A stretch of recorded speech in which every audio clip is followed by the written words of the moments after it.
রাহমাতাল লিল আলামিন, বিশ্ব নবী, বিশ্ব নেতা মুহাম্মদুর রাসূলুল্লাহ সাল্লাল্লাহু আলাইহি ওয়াসাল্লাম। কে আমাদের বিশ্ব নেতা?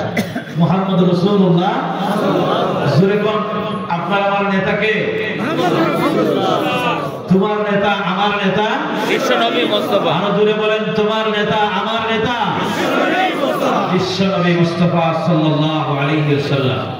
আজকে আমরা বিশ্ব নবীর আলোচনা শোনার জন্য এখানে এসেছি। রাসূলের শানে আয়োজিত মাহফিল। আল্লাহ তাআলা বলেছেন, ওয়া রাফা'না লাকা যিকরাক। নবী, আপনি আপনার আলোচনাকে সর্বোচ্চ মর্যাদা দান করেছেন।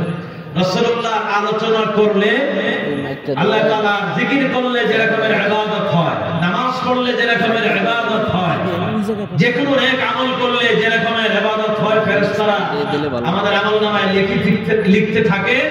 যতক্ষণ পর্যন্ত আপনি আর আমি বিশ্ব নবীর আলোচনা করব আর নবীজির আলোচনা শুনব, ততক্ষণ পর্যন্ত আল্লাহর ফেরেশতারা আমাদের নামায় আমলে নিবে নেকি লিখতে থাকবে, ইবাদতের সব লিখতে থাকবে। সুবহানাল্লাহ। সুতরাং রাসূলের শানে আয়োজিত এই মাহফিলে আমরা শেষ পর্যন্ত বসতে রাজি আছি তো ভাই? ইনশাআল্লাহ।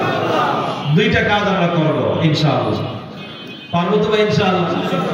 আল্লাহ রাব্বুল আলামিন বলেন, ইযা কুরিয়াল কুরআনু ফাসতামি'উ লাহু ওয়া আনসিতু লাআল্লাকুম তুরহামুন।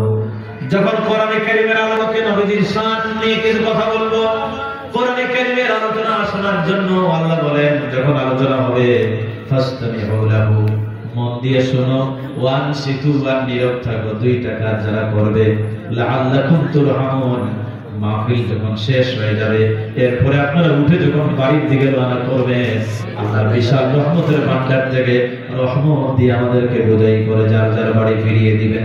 সুবহানাল্লাহ। সুতরাং নবীজির এই সিরাত মাহফিল থেকে আমরা আল্লাহর রহমত পাইতে চাই তো ভাই? ইনশাআল্লাহ। জোরে বলেন, চাই কি চাই না? আজকে আমরা রাসূল করিম সাল্লাল্লাহু আলাইহি ওয়াসাল্লামের জীবন থেকে কিছু কথা, গুরুত্বপূর্ণ কথা আমরা শুনবো ইনশাআল্লাহ। বিমাশিয়াতিল্লাহ ওয়া মা তাওফীকি ইল্লা বিল্লাহ, সুবহানাকা লা ইলমা লানা ইল্লা মা আল্লামতানা। বলার তো ক্ষমতা নাই, আমরা ততটুকু বলতে পারি যতটুকু আল্লাহ তাআলা বলতে দেন। আপনাদের জন্য বলি না, নিজের জন্য প্রথমে বলি, নিজেকে নসিহত করি এবং আপনাদের সামনে কথাগুলো উপস্থাপন করি যাতে আমরা সবাই আমল করতে পারি। আল্লাহ যেন তৌফিক দান করেন। সবাই বলেন আমিন। ভাইরা আমার, আজকে 54 বছরের ইতিহাসে, 54 বছর গেছে বাংলাদেশ স্বাধীন হওয়ার পরে, 54 বছর চলে গেছে, আমরা এই দেশে রাসূলুল্লাহর আদর্শ প্রতিষ্ঠা করতে পারি নাই। রাসূলুল্লাহ রাষ্ট্রপ্রধান ছিলেন, আল্লাহ রাসূল 10 বছর ইন্তেকালের পর্যন্ত রাষ্ট্র পরিচালনা করেছেন। আজ পর্যন্ত আমরা রাসূলুল্লাহর মদিনার রাষ্ট্র বাংলাদেশে প্রতিষ্ঠিত করতে পারি নাই। ঠিক কি না বলেন? বিশাল এক সুযোগ আছে আমাদের সামনে, যদি আমরা সবাই ঐক্যবদ্ধ হই। কে জামাত, কে চরমোনাই, কে হেফাজত, কে খেলাফত, কোনো ভেদাভেদ নাই। আল্লাহর রাসূলের আদর্শ প্রতিষ্ঠা করার জন্য শিশার আলা প্রাচীরের মতো সব মুসলমানেরা ঐক্যবদ্ধ হয়ে যেতে হবে। প্রস্তুত আছি তো আমরা ভাই? ইনশাআল্লাহ। এই সুযোগকে আমরা হাতছাড়া করতে দেব না। যদি আমরা হাতছাড়া করে দেই, যদি আমরা দলাদলি করি, মতপার্থক্য করি, হতে পারে আগামী 50 বছর 100 বছরের মধ্যেও এই সুযোগ আর নাও আসতে পারে। ঠিক কি না বলেন? এই জন্য আমি আপনাদেরকে বলবো, ঐক্যবদ্ধ হন। ইনশাআল্লাহ আপনারা দেখতে পাচ্ছেন সুফল বাংলাদেশে। আজকেও সুহরাওয়ার্দী উদ্যানে আন্তর্জাতিক খতমে নবুয়ত সম্মেলন অনুষ্ঠিত হয়েছে। সেখানে জামাতে ইসলামীর লোকেরা ছিল, সেখানে হেফাজতের লোকেরা ছিলেন, সেখানে খেলাফত মজলিসের লোকেরা ছিলেন। নবীজি বলেন, নবীর পরে নবী নাই। এই আইনটা আমাদের নবীজির পরে আর কোনো নবী নাই। এই আইনটা পার্লামেন্টে পাস হোক, এটা আমরা চাই কি চাই না? সবাই বলেন, আমরা চাই কি চাই না? ঐক্যবদ্ধ হয়ে যেতে হবে। রাসূলুল্লাহর জন্য রাম করেছে, জাতীয়তাবাদের অনুসারীরা দেশকে শাসন করেছে। কাদিয়ানীদেরকে কেউ মুসলিম ঘোষণা করে নাই।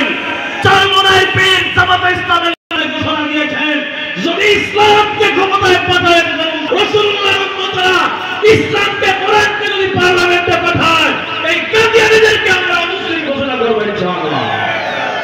অনেকেই টুপি মাথায় দিয়া আমাদের আমাদের দেখার আর বাকি নাই কাদিয়ানীদেরকে অমুসলিম একমাত্র আদর্শ আমরা রাসূল করিম সাল্লাল্লাহু আলাইহি ওয়াসাল্লামের পদাঙ্ক আদর্শ অনুসরণ করব ইলা ইয়াউমিল কিয়ামা। আমাদের মৃত্যু পর্যন্ত যতদিন এই দেহে প্রাণ আছে আমাদের নেতা হলেন একজন বিশ্ব নেতা, তিনি হলেন মুহাম্মদুর রাসূলুল্লাহ সাল্লাল্লাহু আলাইহি ওয়াসাল্লাম। সব মুসলমানেরা বলেন তো আমরা চাই কি চাই না? আল্লাহ রাব্বুল আলামিন বিশ্ব নবীকে কেন পাঠালেন? যে আয়াতে কারিমা আমি আপনাদের সামনে তেলাওয়াত করেছি শুনেন। ও রাসূলের উম্মতরা, রাসূলের আশিকেরা, কেন আল্লাহ তাআলা তার হাবিবকে এই দুনিয়ায় পাঠালেন? দুদিন ধরায় আজ থেকে প্রায় ১৫০০ বছর আগে বিশ্ব নবীকে আল্লাহ রাব্বুল আলামিন কেন পাঠালেন এই জমিনে? আল্লাহ রাসূলুল্লাহকে পাঠাইয়া বলে দিলেন, নবী আমি তোমাকে কেন পাঠালাম? কোরআনে কারিমে আল্লাহ বলেন, হুয়াল্লাযী আরসালা রাসূলাহু বিল হুদা ওয়া দীনিল হক লিইয়ুযহিরাহু আলাদ-দীনি কুল্লিহি ওয়া কাফা বিল্লাহি শাহীদা। তিনি তার রাসূলকে দ্বীনে হক বিল হুদা, হুদা দিলেন, কোরআন দিলেন, ওয়া দীনে হক, দীনে হক দিলেন। দীনে হক মানে হলো ইসলাম। ইন্নাদ দীনা ইনদাল্লাহিল ইসলাম, আল্লাহর কাছে গ্রহণযোগ্য একমাত্র জীবন ব্যবস্থার নাম হলো ইসলাম। কোরআন দিলেন আর ইসলাম দিলেন, আর বলে দিলেন নবী আমি আপনাকে কোরআন আর ইসলাম কেন দিলাম? এই জন্য দিয়েছি লিইয়ুযহিরাহু আলাদ-দীন, এই দ্বীনকে আপনি বিজয়ী করবেন, এই দ্বীনকে আপনি গালিব করবেন, এই দ্বীনকে আপনি ক্ষমতায় নিয়ে যাবেন। এই দ্বীন অনুযায়ী সমাজ চলবে, রাষ্ট্র চলবে, ব্যক্তি চলবে, পরিবার চলবে। দ্বীনকে বিজয়ী করার জন্য অন্যান্য বাতিল যত মতবাদ আছে ওই সব মতবাদের উপরে আল্লাহ দ্বীন আর কোরআনকে বিজয়ী করার জন্য আমি আপনাদের দুনিয়ায় পাঠাইছি। সুবহানাল্লাহ। রাসূলুল্লাহর মিশন ছিল জমিনে আল্লাহর দ্বীন কায়েম করা। এই দ্বীন কায়েম করতে গিয়ে রাসূলুল্লাহ রক্ত দিয়েছেন, সাহাবায়ে কেরামরা রক্ত দিয়েছেন। দ্বীন এমনি এমনি আমাদের কাছে আসে নাই। আজ যদি আমরা সমাজে দ্বীন প্রতিষ্ঠা করতে চাই, এই বাংলাদেশ নামক রাষ্ট্রে আল্লাহর দ্বীন যদি আমরা প্রতিষ্ঠা করতে চাই, বিপদ আপদ বালা মুসিবত আসার সম্ভাবনা আছে না নাই? বলেন। কত অত্যাচার হয়েছে বিগত বছরগুলোতে আপনারা জানেন, জীবন দেওয়া লেগেছে, কত অত্যাচার, কত নির্যাতন, কত কারাবরণ, ফাঁসির মঞ্চে পর্যন্ত আল্লাহর গোলামেরা চলেছেন, ফাঁসির মঞ্চে মঞ্চায়িত হয়েছে, ফাঁসির মঞ্চে গিয়েছেন, ফাঁসির রশি গলায় নিয়েছেন, ঈমান বিক্রি করে না। ঠিক না বলে? আপনারা জানেন মাওলানা মতিউর রহমান নিজামী জামাতে ইসলামের আমির ফাঁসির মঞ্চে গিয়েছেন আল্লাহর দ্বীন কায়েমের জন্য, প্রাণ ভিক্ষা চান নাই বাতিলের কাছে। ঠিক না বলে? আলী আহসান মুজাহিদ রাহিমাহুল্লাহ আমাদের দেখেন, তারাই হলেন আমাদের এই যে তারাই হলেন এই সংগঠনের প্রাণ পুরুষ ছিলেন, ফাঁসির মঞ্চে গিয়েছেন। আল্লামা সাঈদী রাহিমাহুল্লাহর কথা আপনারা জানেন, দীর্ঘ 13টা বছর তিলে তিলে কত কষ্ট করেছেন। এরপরে ইনজেকশন পুশ করে দুনিয়া থেকে তারা বিদায় করে দেয়া হয়েছে। বাতিলের কাছে তারপরেও মাথা নত করেন নাই। জমিনে এমনি এমনি দ্বীন কায়েম হয় নাই, এই জমিনকে আল্লাহ তাদের রক্তের বিনিময়ে উর্বর করে দিয়েছেন। ঠিক না বলে? সেদিন বেশি দূরে নয়, ইনশাআল্লাহ কালেমার পতাকা বাংলাদেশের আকাশে পথ করে উড়বে ইনশাআল্লাহ। আমাদের সবাইকে ঐক্যবদ্ধ হয়ে যেতে হবে। ঐক্যবদ্ধ হইতে রাজি আছি তো ভাই আমরা ইনশাআল্লাহ। এখন আমরা কোনো দলাদলি কোনো মতভেদ করব না। আমরা এই যে আমাদের শিল্পী গোষ্ঠীরা এখন একত্রিত হয়েছে, তারা একটা গান রচনা করেছে, এসো মমতার বন্ধনে হাতে হাত রাখি সব দ্বন্দ্ব বিভেদ ভুলে যাই, জামাত চরমোনাই হেফাজত খেলাফত আমাদের ভেদাভেদ নাই। ঠিক না বলে? আমাদের কোনো ভেদাভেদ নাই। আমরা এখন সবাই চরমোনাই পিছনে বলেছেন যেখানে ইসলামের বাক্স থাকবে, ইসলামের পক্ষে এখন আলাদা আলাদা বাক্স নয়, ইসলামের পক্ষে আগামী নির্বাচনে একটা বাক্স হবে ইনশাআল্লাহ। ইসলামের পক্ষে যে দাঁড়াবে তার পক্ষে আমরা সমর্থন দিতে রাজি আছি তো ভাই ইনশাআল্লাহ। আল্লাহ আমাদেরকে তৌফিক দান করেন। আমরা সবাই বলি আমিন। এটাই হলো ভাই নবীওয়ালা কাজ।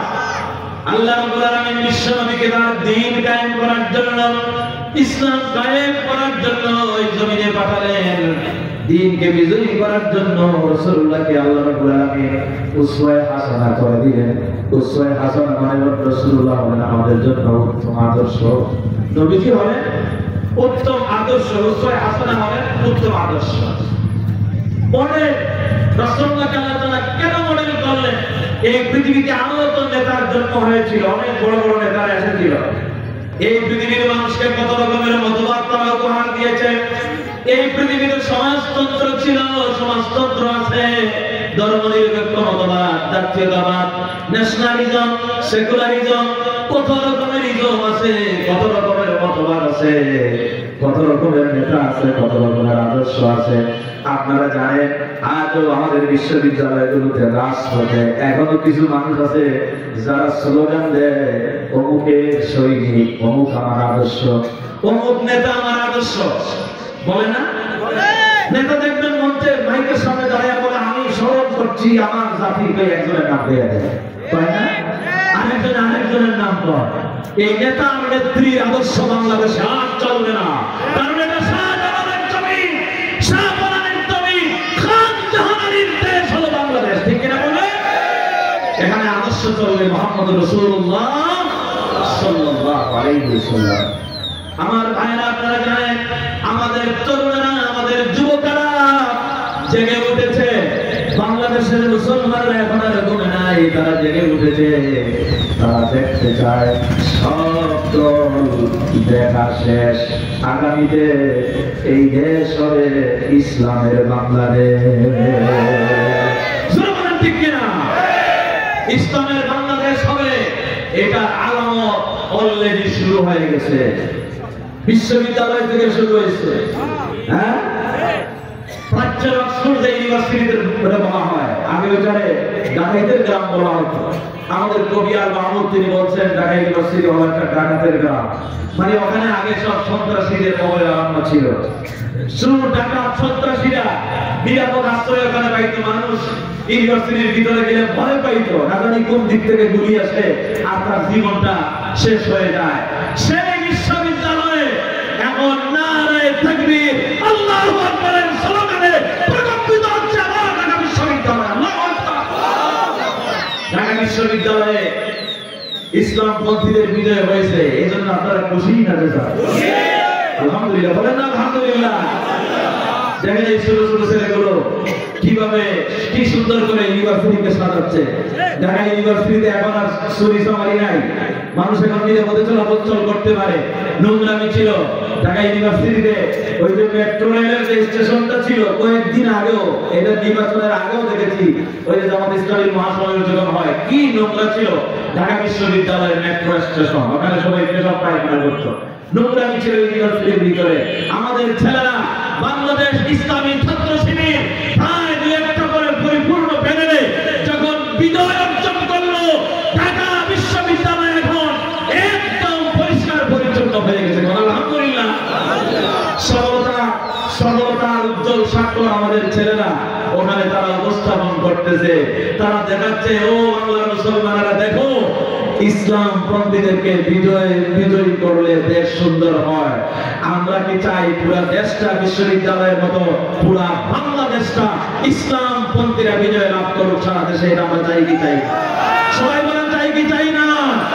আমরা যারা, আপনারা খুশি হবেন এই দাওয়াত আপনাদেরকে দিয়ে যাই, আমরা যারা এই যে কোরআনের কথা নিয়ে সারা দেশে সফর করতেছি, যেখানেই যাই দেখি মানুষের বাপ বাংলা উচ্চাস, জুয়ানের মতো লোকেরা আসতেছে, তারা সবাই বলতেছে ইনশাআল্লাহ আর বেশি আদিন বাকি নাই, আমরা আগামী নির্বাচনে ইনশাআল্লাহ কোরআনের পক্ষে রায় দিব। ইনশাআল্লাহ বলেন না? ইনশাআল্লাহ। আমার ভাইরা, আমাদেরকেও এগিয়ে আসতে হবে। আল্লাহ কোরআনের পক্ষে একটা বাক্স থাকবে ইসলামের জন্য, কোরআনের জন্য। আল্লাহ যেন আমাদেরকে তৌফিক দান করেন। সবাই বলেন আমিন। রাসূলুল্লাহকে আল্লাহ রাব্বুল আলামিন আদর্শ বানালেন। কোন নেতা আমার জন্য আদর্শ নয়। মুজিবুর রহমান সাহেব আদর্শ হইতে পারেন না, জিয়াউর রহমান সাহেব মানুষের আদর্শ হইতে পারেন না, এরশাদ সাহেব মানুষের আদর্শ নয়, আমাদের নেতৃবৃন্দ আমাদের আদর্শ নয়। আদর্শ কে হবে? কোরআনে কারীমের সূরা আহজাবের 21 নম্বর আয়াতে আল্লাহ বলে দিয়েছেন, ও দুনিয়ার মানুষরা তোমাদের আদর্শ কে হবে শোনো। লাকাদ কানা লাকুম ফি রাসূলিল্লাহি উসওয়াতুন হাসানা, তোমাদের জন্য একমাত্র আদর্শ যিনি, তিনি হলেন বিশ্বনবী, বিশ্ব নেতা মুহাম্মদুর রাসূলুল্লাহ সাল্লাল্লাহু আলাইহি ওয়াসাল্লাম। তিনি হলেন আমাদের জন্য আদর্শ। কেন রাসূলুল্লাহকে আল্লাহ আদর্শ করলেন? জানার দরকার আছে না? রাসূলুল্লাহকে আল্লাহ কেন আদর্শ করলেন?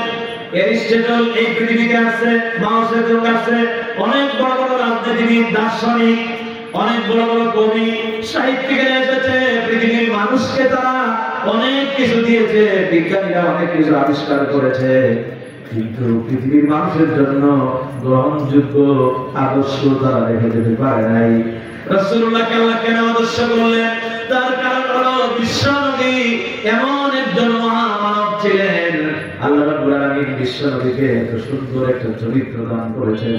ওই রাসূলুল্লাহর চরিত্র সম্পর্কে আমার আল্লাহ কোরআনে কারীমে বলেছেন, ওয়া ইন্নাকা লাআলা খুলুকিন আযীম। আল্লাহু আকবার। আল্লাহ বলেন, নবী আমি আপনাকে খুলুকিন আযীম দান করেছি। আযীম, আযীম আল্লাহর একটা সিফাতি নাম। আল্লাহর যে নামগুলো আছে, সিফাতি নাম আছে ৯৯টা, এর একটা নাম হলো আযীম। আযীম মানে এত বড় যা কল্পনা করা যায় না। আল্লাহ কত বড়, কল্পনা করার ক্ষমতা কারো আছে? কোরআনে কারীমকে আযীম কিতাব বলা হয়েছে। ওয়ালাকাদ আতাইনাকা সাবআন মিনাল মাসানি ওয়াল কুরআনাল আযীম। আল্লাহু আকবার। আল্লাহ হচ্ছেন আযীম, কোরআন হলো আযীম, আর আমাদের নবীর চরিত্রকে বলা হচ্ছে খুলুকিন আযীম। বলেন না খুলুকিন আযীম। কেন খুলুকিন আযীম বলা হলো? আপনি কল্পনা করতে পারবেন না তিনি কত সুন্দর মানুষ ছিলেন, আপনি চিন্তাও করতে পারবেন না তার চরিত্র কত সুন্দর ছিল। জিন্দেগিতে মুহাম্মদ সাল্লাল্লাহু আলাইহি ওয়াসাল্লাম একটা মিথ্যা কথা বলেন নাই। রাসূল করিম সাল্লাল্লাহু আলাইহি ওয়াসাল্লাম কোন অন্যায় করেন নাই, মানুষের সাথে খারাপ আচরণ করেন নাই। এত সুন্দর তার চরিত্র ছিল। জিহাদের ময়দানে যখন লড়াই শুরু হলো, এক পক্ষের নেতা হলো আবু জাহেল, আরেক পক্ষের নেতৃত্ব দিচ্ছেন আমাদের নবী। একদল কাফের এসে বলে, আবু জাহেল, আবু জাহেলকে গিয়ে বলতেছে, আমরা কেন মুহাম্মদ সাল্লাল্লাহু আলাইহি ওয়াসাল্লামের বিরুদ্ধে যুদ্ধ করি? আমরাই তো তাকে আল আমিন উপাধি দিয়েছি। আল আমিন উপাধি রাসূলুল্লাহকে কাফেররাই দিয়েছে। তিনি সবচেয়ে বিশ্বস্ত ছিলেন, রাসূলুল্লাহর কাছে আমানত তারা রাখতেন। আমানতদারিতার শ্রেষ্ঠত্ব তিনি প্রতিষ্ঠা করেছেন এই পৃথিবীতে। ওই কাফের এসে বলে, আবু জাহেল, আমরাই তো আল আমিন উপাধি দিলাম, আমরা কেন মুহাম্মদ সাল্লাল্লাহু আলাইহি ওয়াসাল্লামের বিরুদ্ধে আমরা কেন যুদ্ধ করি? আবু জাহেল বলতেছে, আমরা জানি মুহাম্মদ সাদিক, মুহাম্মদ হলো সত্যবাদী, আমার কাছে বাকাতুন। আবু জাহেল কয়, রাসূলুল্লাহ মুহাম্মদ কোনদিন জিন্দেগিতে একটা কথা মিথ্যা বলে না। আল্লাহু আকবার। এত সুন্দর চরিত্র দিয়া আল্লাহ রাব্বুল আলামিন বিশ্বনবীকে এই দুনিয়ার গলায় পাঠিয়েছেন, এজন্য তিনি হলেন আমাদের জন্য আদর্শ। এই পৃথিবীতে যত মানুষ এসেছে আর আসবে কিয়ামত পর্যন্ত, সব মানুষগুলোকে যদি আপনি দুই ভাগে ভাগ করেন, একটা হলো জেনারেল কোয়ালিটির মানুষ, আরেকটা হলো সুপার কোয়ালিটির মানুষ। এখানে আমরা যারা বসা আছি, মঞ্চে যারা আছি আর সামনে যারা আছি, আল্লাহর কাছে মর্যাদা সবার সমান। হোক না সে বক্তা, হোক না সে শ্রোতা, হোক না সে এমপি, হোক না সে মন্ত্রী, হোক না সে উপদেষ্টা, হোক না সে প্রেসিডেন্ট, হোক না সে আমেরিকার প্রেসিডেন্ট আর সৌদি আরবের বাদশা, যে কোনো দেশের রাজা বাদশা, গ্রামের কৃষক, আল্লাহর কাছে সবার মর্যাদা সমান। সবাই হলো জেনারেল কোয়ালিটির মানুষ, সাধারণ মানুষ। আর আল্লাহ রাব্বুল আলামিন কিছু সংখ্যক মানুষকে আদম আলাইহিস সালাম থেকে নিয়ে মুহাম্মদ সাল্লাল্লাহু আলাইহি ওয়াসাল্লাম পর্যন্ত কিছু সংখ্যক মানুষ আল্লাহ দুনিয়ায় পাঠিয়েছিলেন, তারা আমাদের মতো সাধারণ মানুষ নয়। আল্লাহ রাব্বুল আলামিন তাদেরকে অসাধারণ করে মহামানব করে দুনিয়ায় পাঠাইছেন। তারা হলেন নবী রাসূলগণ। সুবহানাল্লাহ। নবী রাসূলরা আমাদের মতো সাধারণ কোনো মানুষ নয়। আমরা গুনাহ করতে পারি, আমাদের আকীদা শুনে যারা আকীদা নিয়ে প্রশ্ন করেন, আমাদের আকীদা হচ্ছে নবী রাসূলেরা হচ্ছেন মাসুম, তাদের কোনো গুনাহ নাই, তারা নিষ্পাপ। সুবহানাল্লাহ। রাসূল কারীম সাল্লাল্লাহু আলাইহি ওয়াসাল্লাম নবী রাসূল যত নবী আর রাসূল এই দুনিয়াতে ছিলেন, আল্লাহ রাব্বুল আলামিন নবী রাসূলদের মর্যাদা এই পৃথিবীতে সবচাইতে বেশি দান করেছেন। প্রত্যেক নবীকে আল্লাহ নেতা বানিয়েছিলেন। ওই যুগের জন্য আল্লাহ রাব্বুল আলামিন যুগ উপযোগী লিডার করে দুনিয়ায় পাঠিয়েছেন। হযরত আদম আলাইহিস সালাম প্রথম নবী, তার লকব হলো তিনি হলেন আবুল বাশার, মানব জাতির পিতা। আল্লাহ রাব্বুল আলামিন আদম আলাইহিস সালামকে সফিউল্লাহ বলিদান করেছেন, তার এক মর্যাদা আল্লাহ দান করেছেন। আবার আদম নবীর পরে যত নবী রাসূলরা আসেন, এক নবীকে আল্লাহ এক ধরনের মর্যাদা দিয়েছেন। হযরত নূহ আলাইহিস সালামকে আল্লাহ তাআলা সানি আদম বানালেন। নূহ আলাইহিস সালামকে দ্বিতীয় আদম বলা হয়। কেন? তার কারণ হলো নূহ আলাইহিস সালামের সময় মহাপ্লাবন হয়েছিল, আপনারা জানেন। প্লাবিত হয়ে গেল, পানিতে তলায় গেল সারা পৃথিবী। নূহ আলাইহিস সালাম সাথী সঙ্গীদেরকে নিয়ে, লম্বা কাহিনী সংক্ষেপে বলতেছি, সাথী সঙ্গীদেরকে নিয়ে কিস্তিতে আরোহণ করলেন। যখন মহাপ্লাবন চলে গেল, নূহ আলাইহিস সালামের কিস্তি যদি পাহাড়ে গিয়ে আটকা পড়ল। কষ্ট হচ্ছে আপনাদের নাকি? আপনারা আমার কথা বুঝতে পারতেছেন? শেষ পর্যন্ত বসতে রাজি আসবে ইনশাআল্লাহ। আপনাদের ধৈর্যচ্যুতি আমি ঘটাবো না, যতক্ষণ আপনারা শুনেন ততক্ষণ আলোচনা করার জন্য চেষ্টা করবো ইনশাআল্লাহ। নূহ আলাইহিস সালামকে আল্লাহ তাআলা সানি আদম বানালেন, দ্বিতীয় আদম বানালেন।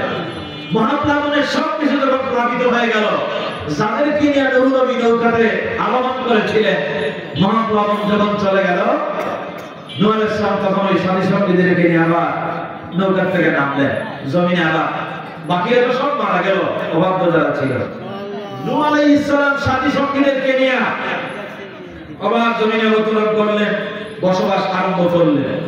কিন্তু বংশ বিস্তার করতে পারে নাই মানুষেরা। হাদিসের মধ্যে আছে নূহ আলাইহিস সালামকে আবার আল্লাহ তিনটা সন্তান দিলেন, বংশ বিস্তার হয় নাই। নূহ আলাইহিস সালামের কাছ থেকে আবার বংশ বিস্তার শুরু হয়েছে। কেনান তো আগেই মারা গেছে পানিতে ডুবে। নূহ আলাইহিস সালামকে আবার তিনটা সন্তান আল্লাহ দিলেন। একজনের নাম ছিল হাম, আরেকজনের নাম সাম, আরেকজনের নাম ইয়াফাস। এই হাম, সাম আর ইয়াফাস দিয়া আমার এই তিন সন্তান দিয়া আল্লাহ রাব্বুল আলামিন নূহ আলাইহিস সালামের বংশ দিয়া এই দুনিয়াটারে আবার আল্লাহ সাজাইছেন। সুবহানাল্লাহ। আমরা সবাই আদমের সন্তান, আর সানি আদম হিসাবে পৃথিবীর সব মানুষেরা, হোক না সে বৌদ্ধ, হোক না সে খ্রিস্টান, হোক না সে ইহুদি, হোক না সে হিন্দু, যে কোনো ধর্মের, যে কোনো মতের লোক হোক, সবাই নূহ আলাইহিস সালামের সন্তান। এই জন্য নূহ আলাইহিস সালামকে সানি আদম বা দ্বিতীয় আদম বলা হয়। নূহ আলাইহিস সালামকে আল্লাহ এক মর্যাদা দান করেছেন, এক এক নবীকে আল্লাহ এক এক ধরনের কোয়ালিটি দান করেছেন। আবার হযরত ইব্রাহিম আলাইহিস সালামকে আল্লাহ রাব্বুল আলামিন মুসলিম মিল্লাতের পিতা আল্লাহ বানালেন। মুসলমান জাতির পিতা কে? সবাই জবাব দিতে পারেন নাই। মুসলমান জাতির পিতা কে? আমাদের আর কোন জাতির পিতা আছে? ওই যে ঢাকা ফ্লাইওভারে 5 আগস্টের পরে আমাদের বিপ্লবী সেনারা যারা এই যে ফ্যাসিবাদকে বিদায় করেছিল, ঢাকা ফ্লাইওভারের নাম দিয়েছিল জাতির পিতা মুজিবুর রহমান। কিন্তু আমার ছেলেরা, আমার বাংলাদেশের এই যোদ্ধারা, এই জুলাই যোদ্ধারা 5 আগস্টের পরে ওই 2 দিনের মধ্যেই তারা জাতির পিতাটা ঠিক রাখছে, আর ওই মুজিবুর রহমান নাম পাল্টাইয়া জাতির পিতা ইব্রাহিম আলাইহিস সালাম নাম দিয়ে দিয়েছে। আল্লাহু আকবার বলেন আপনারা। আমাদের জাতির পিতা কে? আল্লাহ রাব্বুল আলামিন কোরআনে কারীমে বলেন, মিল্লাতা আবিকুম ইব্রাহিম ওয়া সাম্মাকুমুল মুসলিমিন। তোমাদের জাতির পিতা হচ্ছেন ইব্রাহিম আলাইহিস সালাম, আর তোমরা যে মুসলমান, আমরা যে মুসলমান, এই নামটাও রেখেছেন হযরত ইব্রাহিম আলাইহিস সালাম। সুবহানাল্লাহ। এজন্য ইব্রাহিম আলাইহিস সালামের নামে দুরূদ এখনো আমাদের সালাতের মধ্যে আছে না নাই? বলেন। আমাদের নামাজ পড়ার সময় দুরূদ পড়ি না? আল্লাহুম্মা সাল্লি আলা মুহাম্মাদিন ওয়া আলা আলি মুহাম্মাদ কামা সাল্লাইতা আলা ওয়া আলা আলি ইব্রাহিম। আল্লাহুম্মা বারিক আলা মুহাম্মাদ ওয়া আলা আলি মুহাম্মাদ কামা বারাকতা আলা ইব্রাহিম ওয়া আলা আলি ইব্রাহিম। ইব্রাহিম আলাইহিস সালামকে আল্লাহ রাব্বুল আলামিন কিয়ামত পর্যন্ত মুসলিম জাতির পিতা আল্লাহ বানালেন।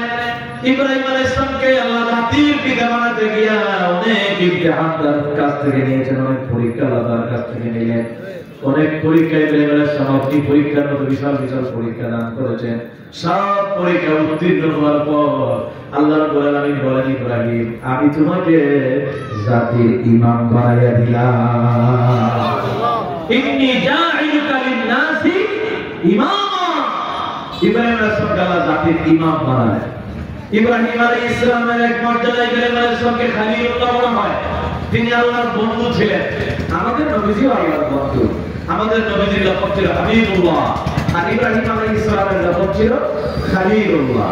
হাবিবুল্লাহ শব্দের অর্থ আল্লাহর বন্ধু, খলিলুল্লাহ শব্দের অর্থ হলো আল্লাহর বন্ধু। খলিল অর্থ যেরকমের বন্ধু, হাবিব অর্থ বন্ধু, কিন্তু দুই বন্ধুর ভিতরে পার্থক্য আছে।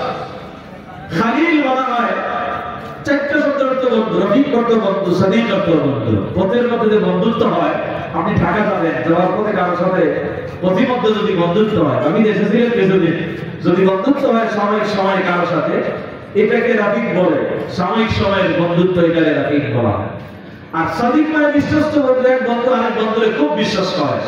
সিক্রেট কথা যেগুলি আছে এগুলি কাউকে বলে না, কিন্তু বন্ধুরা না বললে পেটের ভাত হজম হয় না। এই ধরনের ফ্রেন্ডশিপ, বন্ধুত্ব ইয়াং জেনারেশনের ভিতরে আছে না নাই? এটাকে সাদিক বলে, বিশ্বস্ত বন্ধু ছিলেন বলে। আমাদের নবীর একজন সাদিক বিশ্বস্ত বন্ধু ছিলেন, তিনি হলেন হযরত আবু বকর সিদ্দিক রাদিয়াল্লাহু তাআলা। আবু বকরের মর্যাদা বেশি না কম বলেন তো? উম্মতের ভিতরে আবু বকরের মর্যাদা, আবু বকর রাদিয়াল্লাহু তাআলার মর্যাদা সবচেয়ে বেশি। সুবহানাল্লাহ পড়েন আপনারা। আল্লাহর হাবিব বলেছেন, তাম উম্মতের সারা জীবন আমার উম্মতেরা যত আমল করবে, আমার উম্মতের তাম জিন্দেগির সমস্ত আমল যদি এক পাল্লায় দেওয়া হয়, আমার বন্ধু আবু বকরের এক রাতের আমল যদি এক পাল্লায় দেওয়া হয়, আল্লাহর কসম আবু বকরের এক রাতের আমলের পাল্লা ভারী হয়ে যাবে। আবু বকর রাদিয়াল্লাহু তাআলা নবীজির বন্ধু ছিলেন।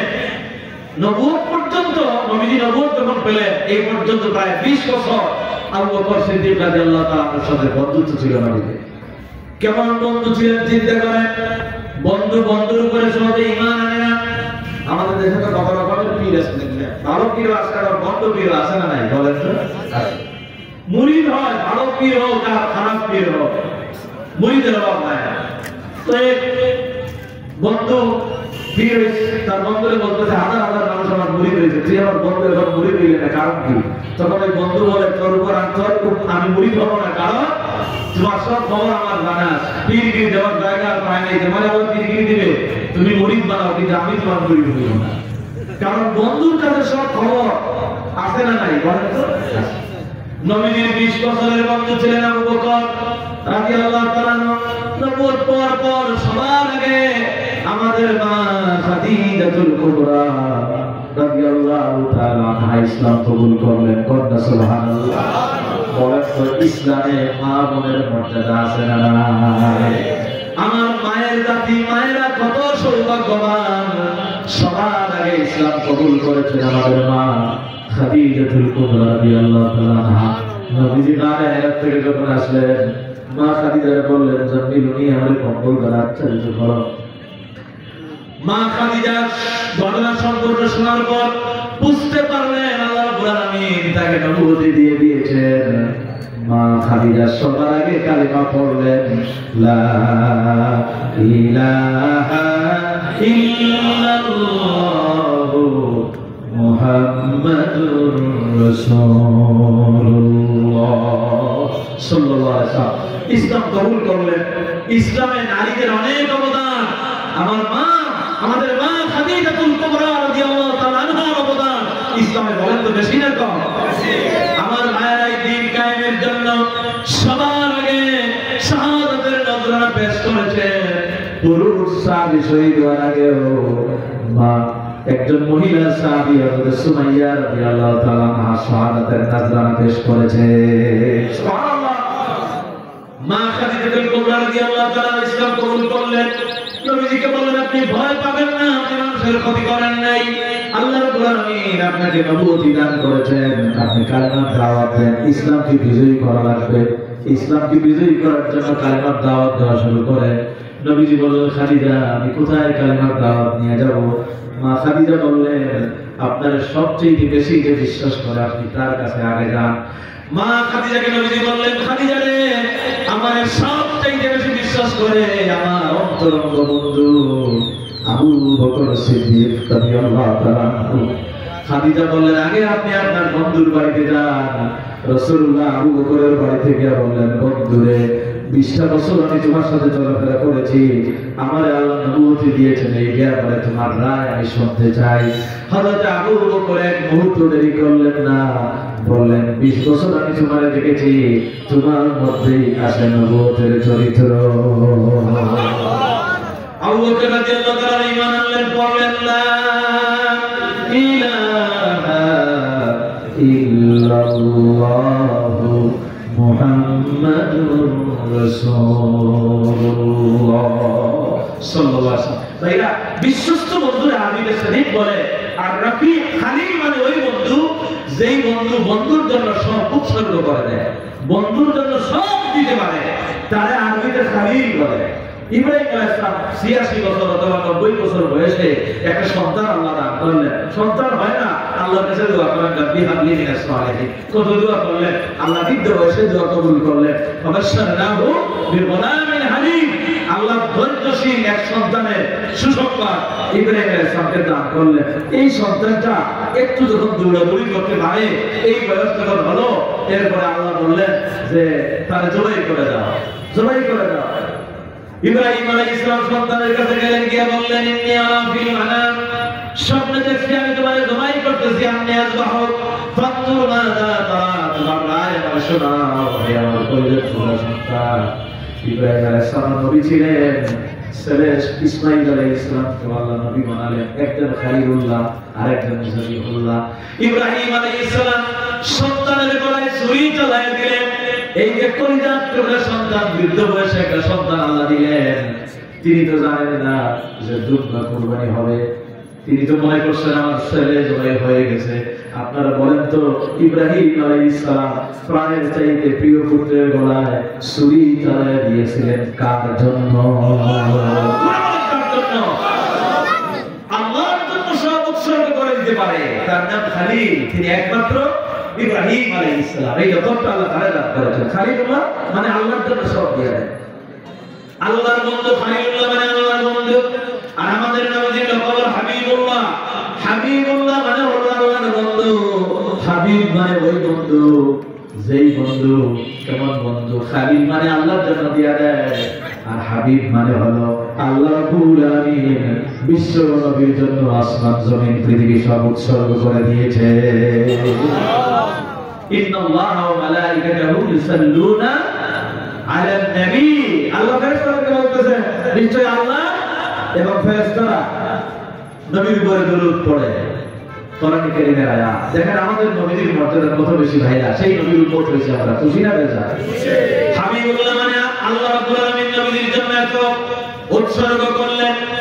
আল্লাহ তাআলা এক এক নবীকে এক এক মর্যাদা দান করেছেন। আমার ইউসুফ আলাইহিস সালামকে আল্লাহ রাব্বুল আলামিন আরেক ধরনের মর্যাদা দান করেছে। ইউসুফ আলাইহিস সালামের মর্যাদা ছিল, ইউসুফ আলাইহিস সালামের বৈশিষ্ট্য ছিল, তিনি ছিলেন আল্লাহ রাব্বুল আলামিন তাকে সৌন্দর্যের পিরামিড করে দুনিয়ায় পাঠাইছিলেন। এই মর্যাদা দান করেছে। ইউসুফ আলাইহিস সালামের এক মর্যাদাতে সৌন্দর্যের পিরামিড।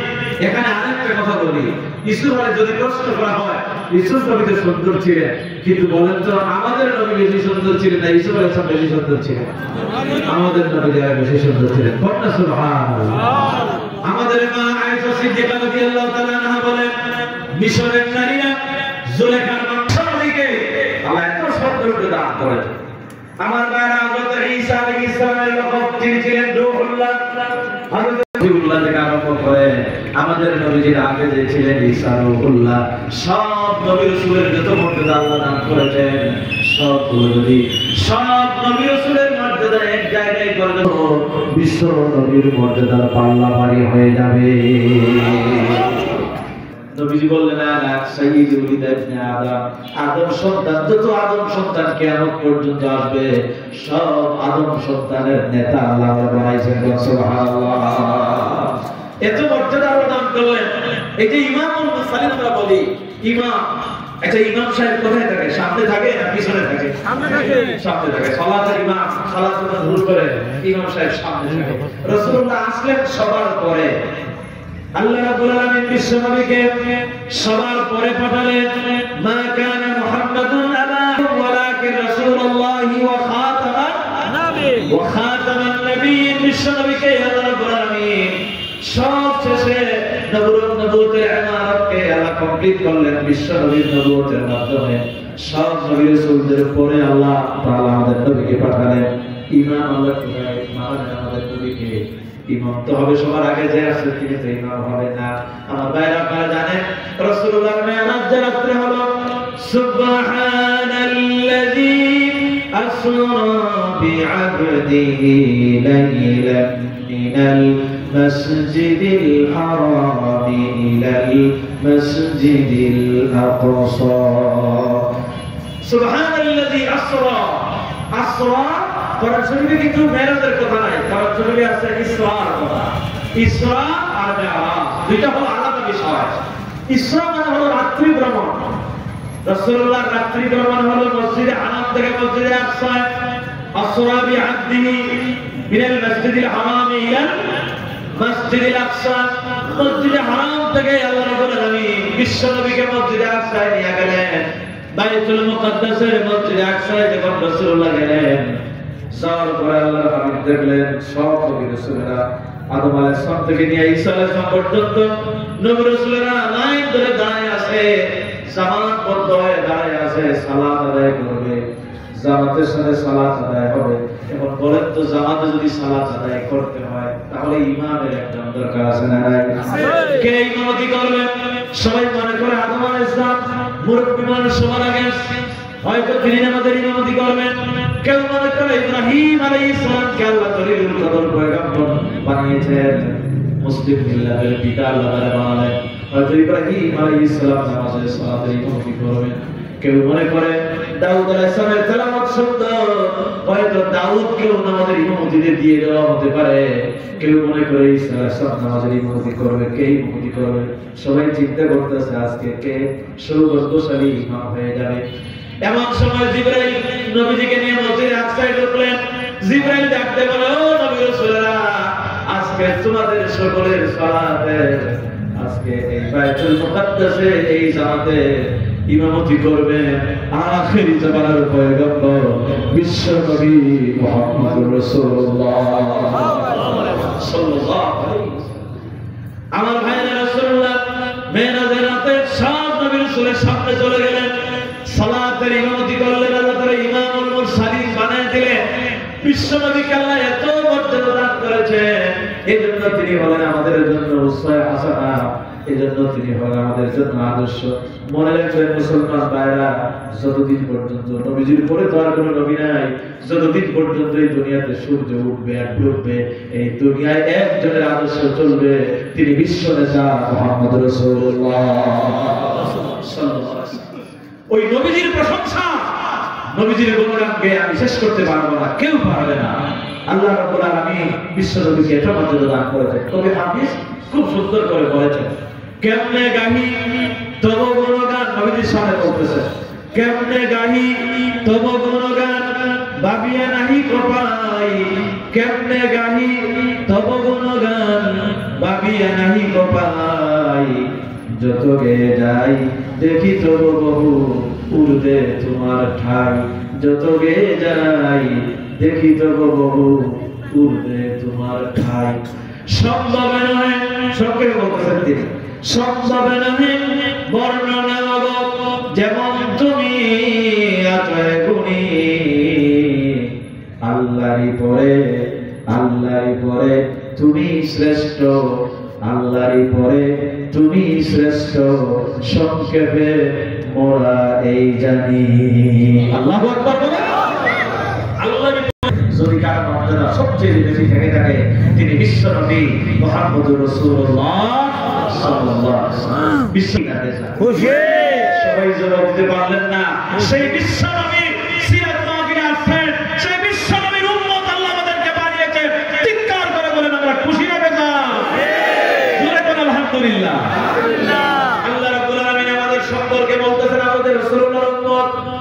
এ সম্পর্কে আল্লাহ বলেন কুনতুম খায়রা উম্মাহ, তোমরাই শ্রেষ্ঠ উম্মত। আল্লাহ নবীর উম্মতকে আমাদেরকে আল্লাহ বলেন, মুসা নবীর উম্মতকে আল্লাহ, মুসা কালিমুল্লাহর উম্মতকে আল্লাহ খায়রা উম্মাহ বলেন নাই। আদম আলাইহিস সালামের উম্মতকে আল্লাহ শ্রেষ্ঠ উম্মত বলেন নাই। নূহ নবীর উম্মত শ্রেষ্ঠ নয়, দাউদ নবীর উম্মত, সুলাইমান নবীর উম্মত, কত ভাষা, কত বড় বড় নবীর একজনই আসছিলেন। কোন নবীর রাসূলের উম্মতকে আল্লাহ শ্রেষ্ঠ বলেন নাই। আল্লাহ উম্মতে মুহাম্মদীকে বললেন কুনতুম খায়রা উম্মাহ। সুবহানাল্লাহ, সুবহানাল্লাহ, তোমরাই শ্রেষ্ঠ উম্মত। আল্লাহ নবীর কারণে আমাদের মর্যাদা বাড়িয়ে দিলেন। আর বিশ্ব নবী বললেন আমার উম্মতরা, আমরাই যে রাসূলুল্লাহর উম্মতরা, এই সৌভাগ্য আল্লাহ আমাদেরকে দান করেছেন। আমরা ততদিন পর্যন্ত আল্লাহ জান্নাতে না যাব, ততদিন পর্যন্ত কোন নবী রাসূলের উম্মত জান্নাতে যেতে পারবে না।